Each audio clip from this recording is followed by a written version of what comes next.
সমালোচনা তো থাকবেই। আপনার শোনেন এখন গভর্নমেন্ট যখন পলিটিক্যাল গভর্নমেন্ট তার নিজস্ব পলিটিক্যাল দৃষ্টিভঙ্গিতে নিয়োগগুলো হবে। এটা তো এমন না যে আপনার মুহূর্তের মধ্যে সমস্ত ফেরেস্তা নিয়ে আসবে, যে যত দ্য বেস্ট পসিবল যাদেরকে মনে হয়েছে তাদেরকে দেওয়া হয়েছে। আর যেহেতু দলীয় সরকার কিছুটা দলীয় লোক তো থাকবেই। এটাকে আপনার সমালোচনা হতে পারে, আমরা সমালোচনা হবে না তা বলছি না, কিন্তু এটা নিয়ে আমরা খুব একটা উদ্বিগ্ন নই।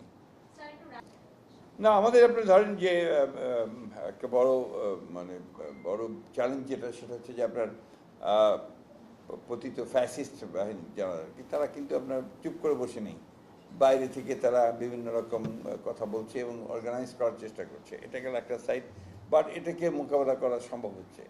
দ্বিতীয়ত আছে যে আমাদের যারা আপনার পার্লামেন্টে যারা এখন আমাদের বিরোধী দল, তারাও তাদের বিভিন্ন ইস্যু নিয়ে কথা বলছে। তো কথা বলবেন, এগুলোকে আপনাকে সহনশীলতার মধ্যে আনতে হবে। আমি যেটা বিশ্বাস করি আর কি, যে ডেমোক্রেসি তখনই প্রপারলি ফাংশন করবে যখন আপনি সেটাকে টলারেন্সের মধ্যে আনবেন, সহনশীলতার মধ্যে আনবেন। বিরোধী দল তো কথা বলবেই। বিরোধী দল যদি বলেন, ঈদের পরে আবার বিরোধী দল রাজপথে নেমে আসবে। আমি একটু যোগ করতে চাই যে সংবিধান সংস্কার পরিষদ নিয়ে আসলে একটা আলোচনা তুলেছিল তারা। ব্যাপার হচ্ছে কি, দেখুন, যেগুলো একতরফাভাবে কথা বললে আপনার সমস্যা হয়। আমরা কিন্তু যে জুলাই সনদের ব্যাপারে আমরা 100% কমিটেড, বাট কোনগুলো যেগুলো আমরা সই করেছি, এই কথাটা খুব পরিষ্কার করে বলতে চাই, আমরা যেগুলোতে একমত হয়েছি সেই বিষয়গুলোতে আমরা কমিটেড। সেই কমিটমেন্ট আমরা ওখান থেকে এতটুকু নড়ব না।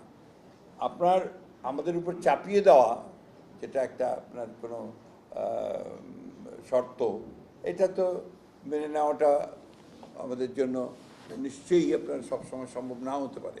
তবে সেটা আমরা আলোচনা করেছি।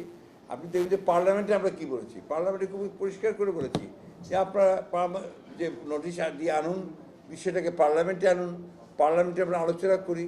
সে আলোচনার ভিত্তিতে দরকার হলে আমরা বিষয়গুলো নিয়ে একটা জায়গায় পৌঁছতে পারবো। কিন্তু পার্লামেন্টে আলোচনা করে যদি আগেই থেকে রাস্তার হুমকি দিতে থাকে, তাহলে আপনার সেটা ওই যে কারণে আমরা পার্লামেন্ট তৈরি করলাম সেটাকে কাজ করা অতটা সঠিক বলে আমি মনে করি না। এটা স্টিল টাইম, অনেক সময় আছে এবং এটা নিয়ে উদ্বেগের কোনো কারণ নেই। পার্লামেন্ট হবে শুরু হলো, এখন আপনারা বিভিন্ন ইস্যু নিয়ে কথা হবে, তা হবে, ডিবেট হবে, ওয়ার্কআউট হবে, বেরিয়ে যাবে। এটাই তো পার্লামেন্টের বিউটি। পার্লামেন্টে যে আপনার তর্ক বিতর্ক না হয়, পার্লামেন্টে যে ওয়ার্কআউট না হয়, তাহলে তো পার্লামেন্ট আপনার বোঝা যাবে যে এটা আপনার ইফেক্টিভ পার্লামেন্ট না। একতরফা একদল থাকলো, তারা তাদের মতো করে বক্তৃতা করে চলে গেল এবং তাদের গুণগান গেল শুধু নেতা নেত্রীদের, তাতে করে পার্লামেন্টকে আপনি ইফেক্টিভ করতে পারবেন না। পার্লামেন্ট তখনই ইফেক্টিভ হবে যখন আপনার সে তর্ক হবে, বিতর্ক হবে, ওয়ার্কআউট হবে, উত্তেজনা থাকবে, আবার উত্তেজনা প্রশমিত হবে।